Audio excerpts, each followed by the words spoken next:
work goes on having to do with the, sadly to say, bodies.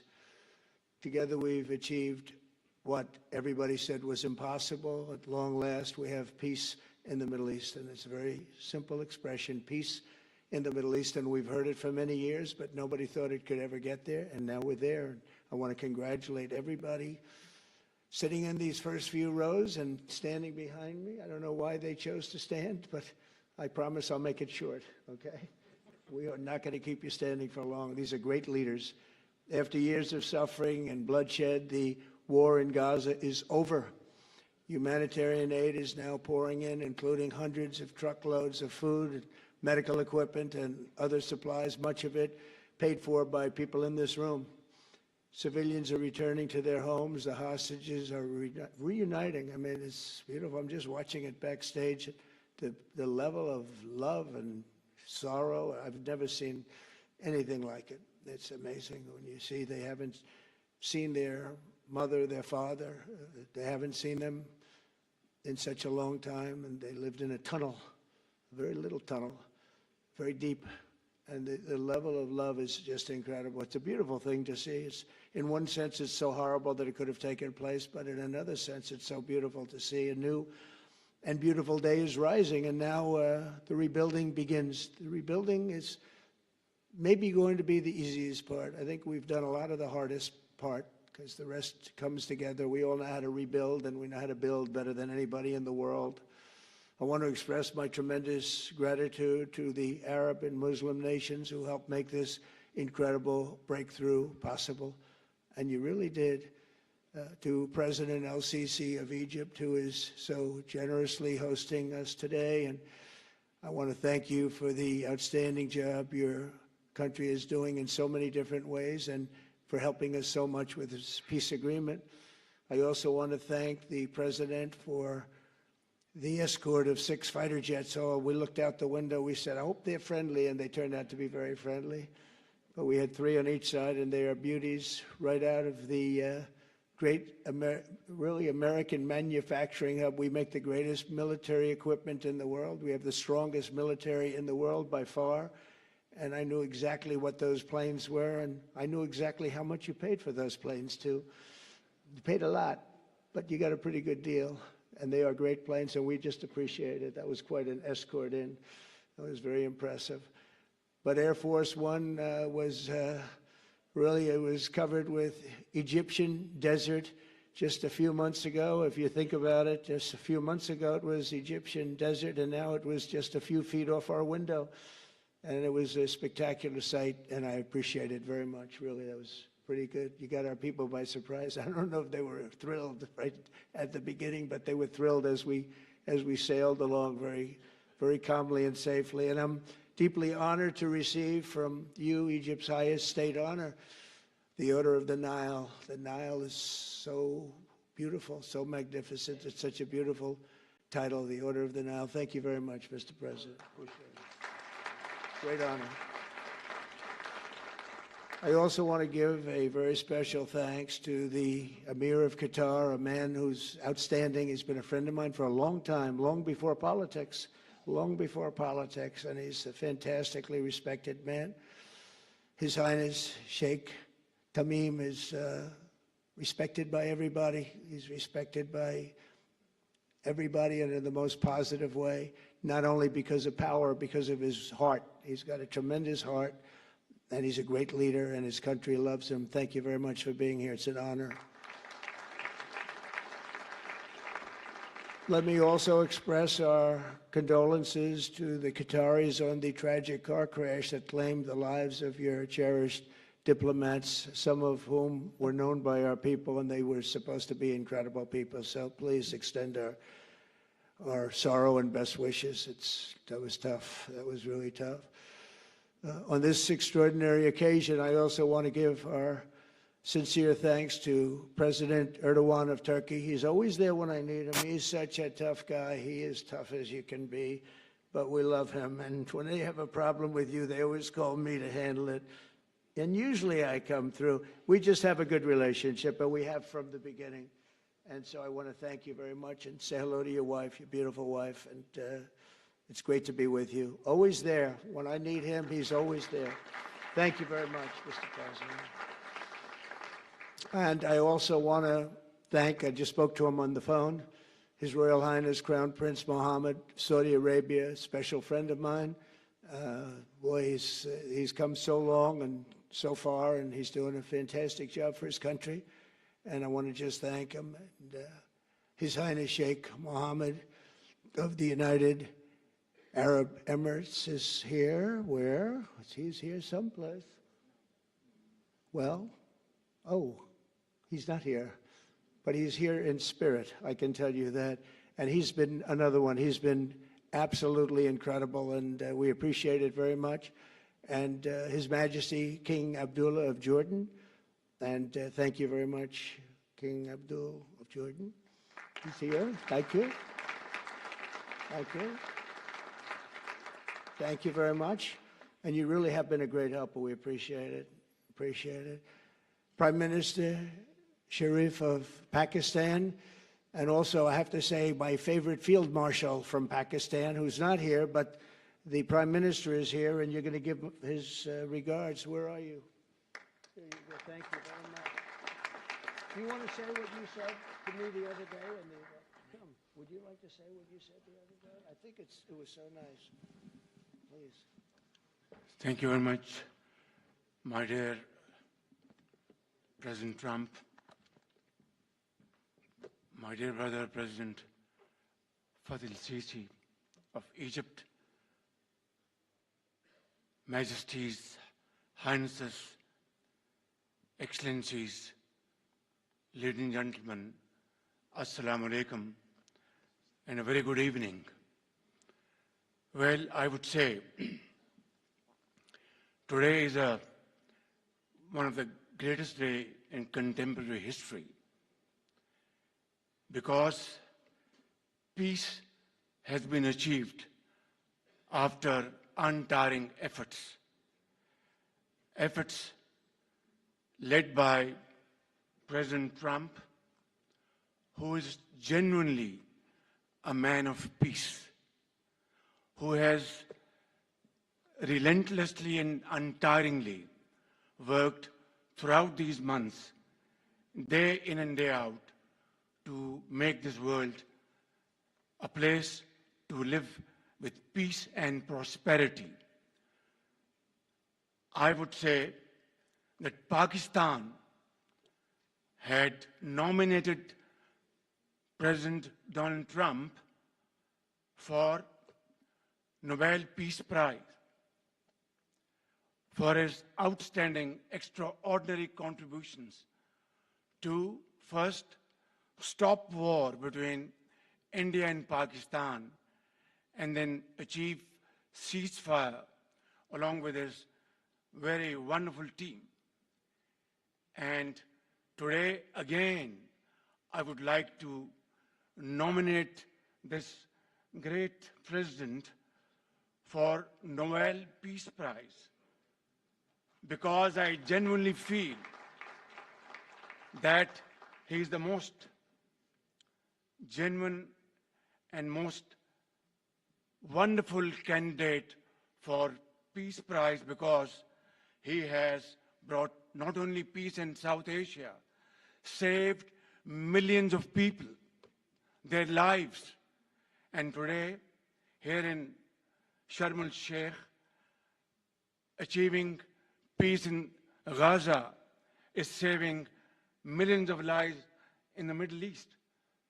Mr. President, I would like to salute you for your exemplary leadership, visionary leadership.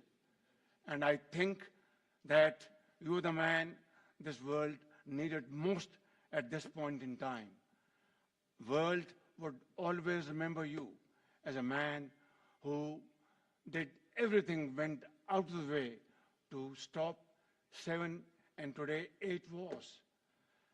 I would like to thank my very dear brother, Sheikh Tamim. He's Akh al-Shaqiq, who has really worked very hard along with others to achieve peace in this region.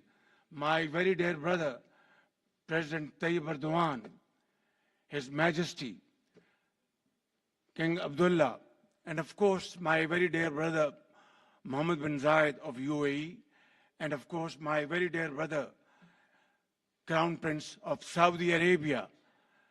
And he has also been very, very helpful and contributed very valuably in this wonderful peace process. Ladies and gentlemen, I wouldn't want to take more of your time. Suffice it to say, had it not been for this gentleman, not only, who knows, India and Pakistan are both nuclear powers. Had he not intervened along with his wonderful team, during those 4 days, the war could have escalated to a level. Who would have lived to tell what happened? And similarly, here in this part of the world, in the Middle East, Mr. President, your valuable contribution along with President Sisi, I think history will remember in golden words. I wouldn't say more, except God bless you, God give you long life to serve like this for all time to come. Thank you very much.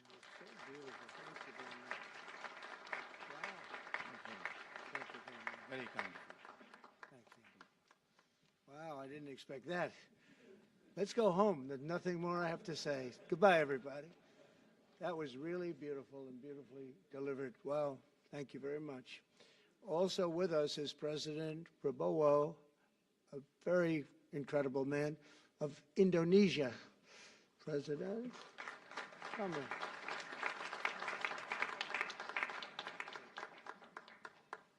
Great job. President Abbas of the Palestinian Authority. See, we have them all. We have them all. Good, great. It's good to have you. And so many others. I really have a list here. This first 3 rows and what's standing behind me, I don't know why they chose to stand, but it's there. They're going to be very famous tomorrow, all of them. We have the Arab League is represented by His Excellency, and thank you very much for being here. Thank you very much. We have Armenia, and Azerbaijan. That's a little war that we stopped. That's a little war. There they are. Look at them. They're sitting. When I met with them, it was in the Oval Office. They fought for like 31 years or some crazy number. And they had one sitting on that side of the Oval Office, one sitting. By the time we finished in 1 hour, they were both hugging each other. And now they're friends and they're getting along great. Look at it. So I want to thank you both. That's incredible. Really incredible. So you have Armenia and you have Bahrain, you have Canada. It's so great to have, in fact, the president called and he wanted to know if it's worthwhile. He knew exactly what it was. He knew the importance. Where's Canada, by the way? Where are you? Where are you? He knew the importance of this. He said, I want to be there. So many people have done that. They called. I mean, they heard about it. And these are not people that can do that very easily. They have pretty big schedules, to put it in mind. The most powerful people. And I appreciate you being here very much, Mr. President. Fantastic. Fantastic.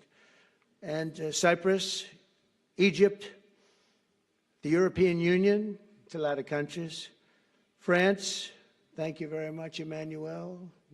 I would imagine Emmanuel standing someplace behind me. Where is he? I can't believe it. You're taking a low-key approach today. He's my friend. That's great. Good job. Thank you very much, Emmanuel. Germany, the new Chancellor of Germany he's easy to spot because he's very tall and he's very smart and he's doing a fantastic job for his country. Appreciate it very much. And congratulations, a big election. That was a big one. That was going to change things. Greece, we have Greece. We have Hungary. Oh, Victor, where is Victor? Victor. We love Victor. Victor, I call him. You know, I put the little accent on it. You are fantastic, all right? I know a lot of people don't agree with me, but I'm the only one that matters. You are fantastic. He's a great leader. I endorsed him the last election he had, and he won by 28 points. So you're going to do even better this time. You have another election, and you're going to do great, and we appreciate it. And we're behind you 100%. That's Hungary. India is a great country with a very good friend of mine at the top, and he's just done a fantastic job. And I think that Pakistan and India are going to live very nicely together, right? That's not a very, they are. And they're two great, I tell you, leaders, great leaders as far as I'm concerned. Indonesia, we covered, and I just want to say that that's a big country, a powerful country. It does unbelievably well, and it's great to have you. Iraq, we have Iraq with lots of oil. They have so much oil, they don't know what to do with it. That's a big problem when you have so much, you have no idea what to do with it. So thank you very much thank you very much. Italy, we have a young woman who's, I'm not allowed to say it because usually it's the end of your political career if you say it. She's a beautiful young woman. Now, if you use the word beautiful in the United States about a woman, that's the end of your political career, but I'll take my chances. Where is she? There she is. You don't mind being called beautiful, right? Because you are. Thank you very much for coming. We appreciate it. She wanted to be here, and she's incredible, and they really respect her in Italy. She's a very successful politician. We have Norway. Oh, Norway. Norway. What happened, Norway? What happened? Where's Norway? Where is he? We have Johnny. We're going to the World Cup, I can tell you that. Where's Norway? I don't think he wants to stand. Oh, he's back there. Well, we have Norway. Oman, again. We have Paraguay. We have really fantastic representative from Saudi Arabia. Thank you very much. I'll tell you what, and this time we'll get you the best seat. He always gets the best seat. He deserves the best seat. But what a great place it is. Spain. Where's Spain? Are you guys working on him with respect to the GDP? We'll get close. We'll get close. But fantastic job you're doing. And UAE, which is great. United Kingdom. Where's United Kingdom? Where's our friend? Where? Come here. Is everything going good? Very good. That's very nice of you here. These people all came in like 20-minute notice, and I think it's fantastic. And we have so many others, and just so many others. And it's such a compliment to what we're doing, because what we've done is something very unique and very special. So it's perhaps the wealthiest and most powerful group of nations ever assembled at one time, which is a big thing. We have achieved together in recent days a change that really is historic, and it's going to be remembered forever. And I want to thank the American team for their amazing work, and I want to thank, I think he'll go down as the greatest Secretary of State in the history of our country. I really believe that, Marco, or I wouldn't say it. Marco Rubio, I wouldn't say it. Maybe I would. You're doing a great job. I'll tell you, he's on course to do it. We've done a lot of work in 9 months.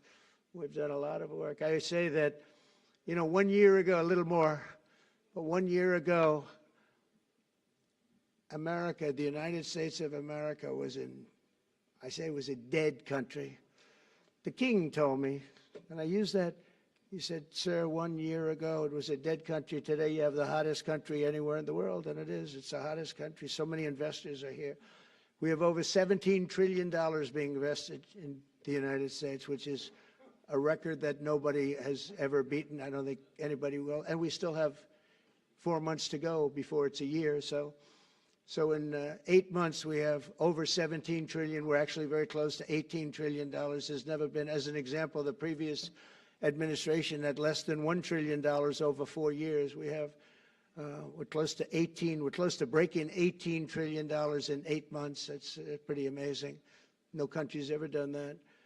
I want to also thank Special Envoy Steve Witkoff and my son-in-law and a great guy, Jared Kushner.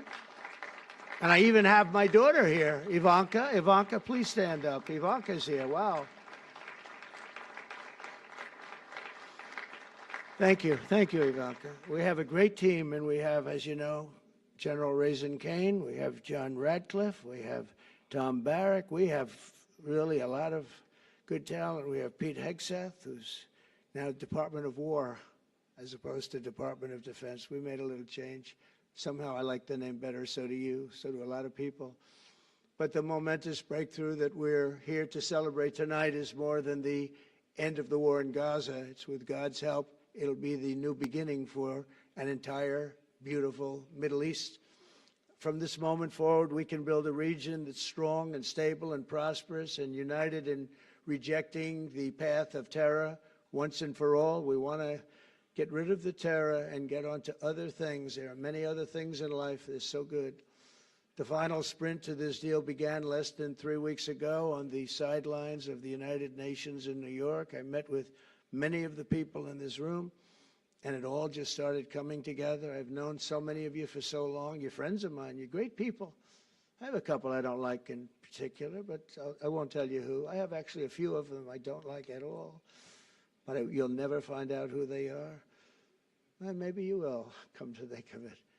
But I have most of you who I like a lot, and I respect a lot. Maybe that's more important. We listened, and we exchanged ideas, and we kept pushing forward until the job was done, and the first steps to peace are always the hardest. And today we've taken them, and we've put them all together, and we've come up with this beautiful mix like nobody thought was possible. And as you know, I've just come from Israel. It was an amazing day to watch the hostages come in and to watch all of the other things and do all of the other things that we did. And like all of us here this evening, the Israeli people are overjoyed that the war has ended. Many of you have had dancing in the streets. They had dancing in the streets. And they've been dancing for weeks now once they heard about this and they heard that it was even a possibility. They're elated at the arrival of the hostages and excited to begin this new chapter for the entire region, and it's going to be that. And they are going to be great partners, and I hope everybody's going to join the Abraham Accord. I like to say the Avraham. I love Avraham, but somehow it doesn't sound as good when I say it as it does when some of my other friends say it who are from the region. But we're going to get a lot of people joining the Abraham Accords. We have the 4 great nations that did it early on, and they stayed with it. And then you had the Biden administration, which is the worst administration in the history of our country, and obviously they did nothing on that and anything else. And so it stayed at 4, and now a lot of people, even today, they're talking about all joining up. So many people have talked to me about that, and it's going to be a great tribute to really the United States. I mean, the United States has worked very hard in the Middle East, so it would be a tribute to us and to Jared and to Steve and to all of the people, Marco, all of the people that have worked so hard on that. And it really is going to it's going to guarantee that it all stays together. You're going to do well, because the 4 nations do very well. I mean, they do extremely, they're wealthy, but they're a lot wealthier because of it. So I hope everybody's now joining up. Now we have no excuses. We don't have a Gaza, and we don't have an Iran as an excuse. That was a good excuse, but we don't have that anymore. All the momentum now is toward a great, glorious, and lasting peace. And our commitment to fulfilling the 20-point plan we developed together will be the crucial foundation for achieving that bright future. And it's being worked on right now as we speak. And we're actually in stage 3 and 4. It's not going to be, just divided down so simply. We can be long advanced on some of the things that we say we're going to do. We can take them out of order in a positive way. And we've shown how it can be done with responsible nations like the people in this room, these incredible people in this room, setting aside their differences, seeking common ground, and pursuing a better world for all of us. And that spirit's my dream, that we all get together and enjoy our life. And we're going to put some of you on the Board of Peace. Everybody wants to be on the Board of Peace. They said, would you be the chairman? I say, I'm pretty busy too. But whatever we can do to have peace in the Middle East, it's worth it. But everybody wants to go on the Board of Peace, so we're probably going to enlarge it. We're going to get, and the leaders, the top people, the top leaders, they want to be on the Board of Peace. A beautiful term. At first I wasn't sure, and then I realized how beautiful it is. And for the people of Gaza, the focus now must be on restoring the basics of a good life. We're going to have a lot of money coming into Gaza and a lot of rebuilding and building. It's not so much rebuilding, it's really building, cleaning up and building. And I'm pleased to announce that numerous countries of great wealth and power and dignity have come forward to me and just today and over the last week to say they want to help in the reconstruction of Gaza, putting up whatever money is necessary. And the money is, of course, it's a lot of money, but it's not much compared to the value or the wealth of these tremendous countries. And they are ensuring stability and success in the Middle East. So when you think about it, it's a very, very small amount of money is necessary, relatively speaking.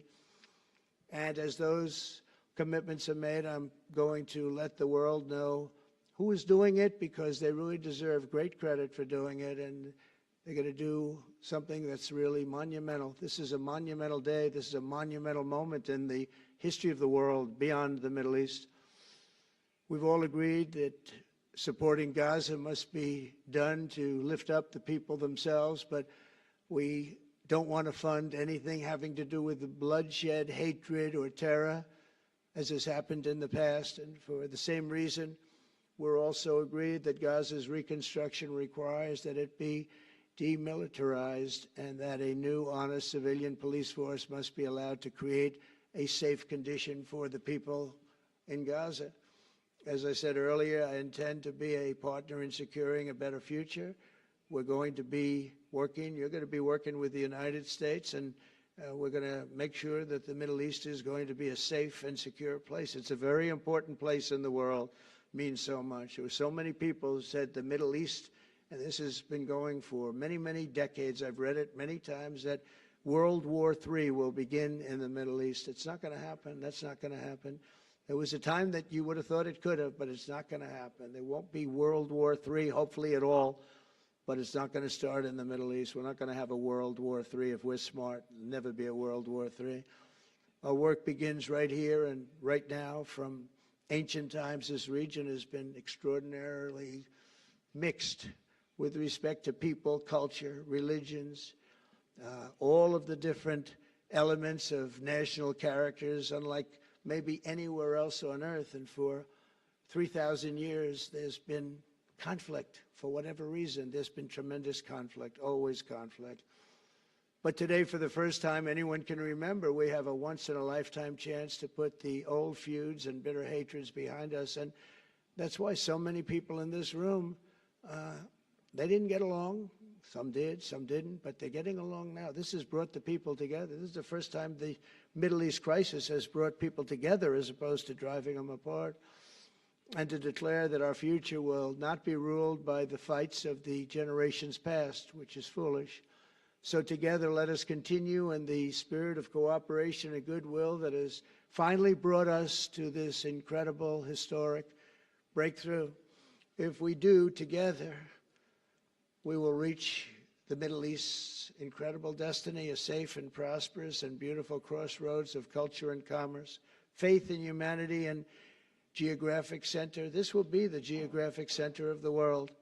So I just want to thank everybody for being here. I want to thank you all for what you've done and for this quick notice. It all came together just at one little period. It just came together. It's, the greatest deals happen that way. If you do anything about deals, that's all I've done all my life is deals. The greatest deals just sort of happen. And that's what happened right here. And maybe this is going to be the greatest deal of them all, not just nation building, not just having to do with this or the political whims. This will be maybe the greatest deal of them all, period.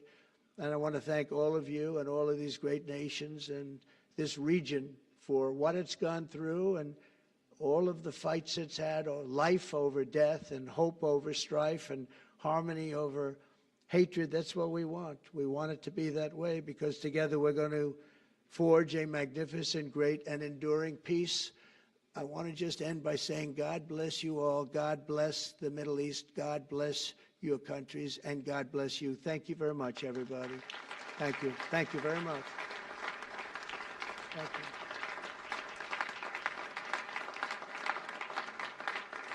Thank you very much. So if we could ask the media to leave, and we're going to have a little conversation with all of these great leaders, which will take 5 minutes, and we'll just talk for a couple of minutes. But if we could ask the media to leave, would be great. Thank you very much. Thank you. Thank you.